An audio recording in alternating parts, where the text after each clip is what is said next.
Let's talk about unlocking success and the formula that I believe most female entrepreneurs need to make sure that they are doing to just stay in the game and become successful. Now, I think success can mean many different things and it could look very differently depending on what you are wanting out of your journey of entrepreneurship.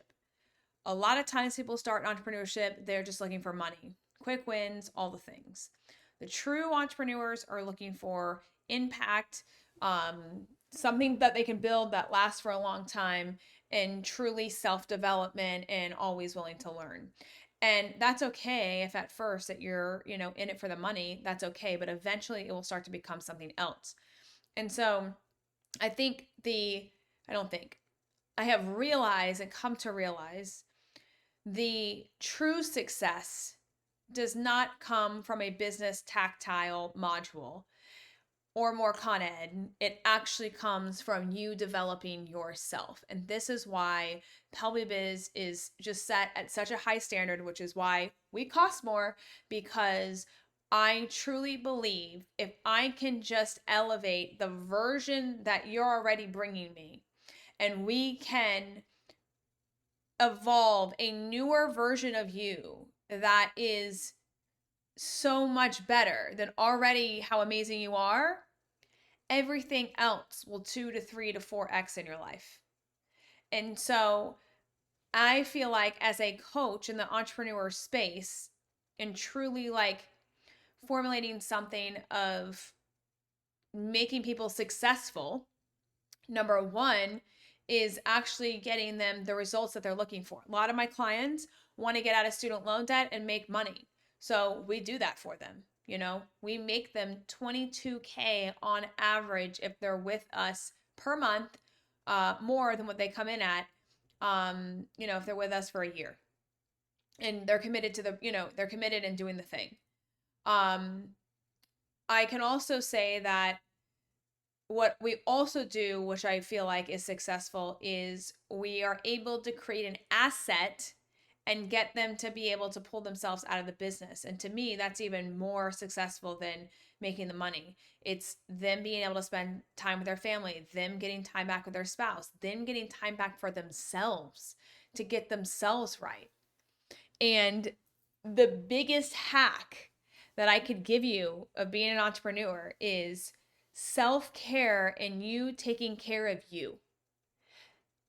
I remember my colleagues told me for 4 years straight, Kelly, you're going to die because you're not taking care of yourself. I'm like, yeah, whatever. I'm just going to focus on the business.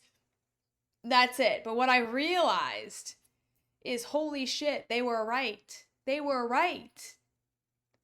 But I was just able to push through so long, thinking it had no effect. I was Superwoman. But the reality is, it mentally took a toll, it physically took a toll, it emotionally took a toll, because I was thinking I was trying to take care of that by I hired a chef and a personal trainer and a psychologist, and I thought I was taking care of it, but I wasn't actually creating space to allow growth to happen. I was going through the motion. There's a difference, but I wasn't truly intentionally working on myself. I was just like, well, I need the chef because like I don't have time, so I'm just going to put the chef on.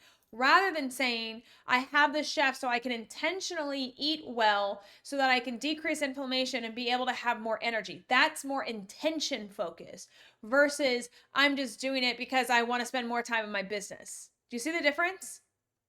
And for me, and for a lot of other people, it's about, well, what's the thing that's going to help me in the business? What's the next thing that's going to help me? What's the shiny little object? And it's not about that. It's about leveling you up, having you actually change your mindset to say, I'm committed to being different. I'm committed to actually going and taking care of myself every single morning, no matter how I feel. It doesn't matter how I feel. And then that leads on to emotional resilience, I call this. Being able to control your emotions when things piss you off, when things aren't going your way, when when the client volume is going down. Can you still show up and be like, all right, I got this, like, team, we're going to get after it? Or are you going to show up like, you guys suck and you guys get out of here because we can't do anything? Like, that's the difference. And so you want to be able to learn emotional resilience so that you can take yourself and your family to the next level, so that you're not snapping at your kids, you're not snapping at your spouse, that you're able to take what you have learned about yourself and then enhance that to grow the business. That's key. And so the part of being an amazing entrepreneur and being able to create something that's going to last forever is actually implementing it in real life, not just business. And that is the beauty of true entrepreneurship, is someone that's always seeking learning and always seeking development and always wants to grow and be the best. That's true entrepreneurship at its finest. And so if you're looking to unlock success in entrepreneurship, the number one thing I can advise you to do is keep investing in you. That's going to the gym, that's maybe hiring on someone for meal prep, that's you maybe hiring on a therapist, like mentally. That's actually you taking time to invest in yourself. Invest in time with group meetups where you're going to go meet other people that are like you. Invest time in coaching, because that's going to elevate you to get you unblocked of things that maybe you didn't even realize was a block. So when we're talking about success, it's all about doing things and being comfortable every single day of your life and being able to just keep putting one step forward even if it feels uncomfortable, and always being willing to try. Always being willing to go outside the comfort zone. Always be willing to say, you know what? I'm taking care of me first before anyone else, my team, anyone else. You got to put you first. And for most females, that is super hard. I know it's very hard for me to do. But if you can master that, if you can master leading you first, you win entrepreneurship. But you have to lead you first on the things that you need to take care of before you start taking care of everyone else. And if you can do that, you stay in the game for however long you want, you're going to get whatever you want out of it. That's truly it. So to me, the number one success is all about you. Can you lead yourself? That's it. I want to leave you with that question today. Are you actually leading yourself to become the best version of you? That's it.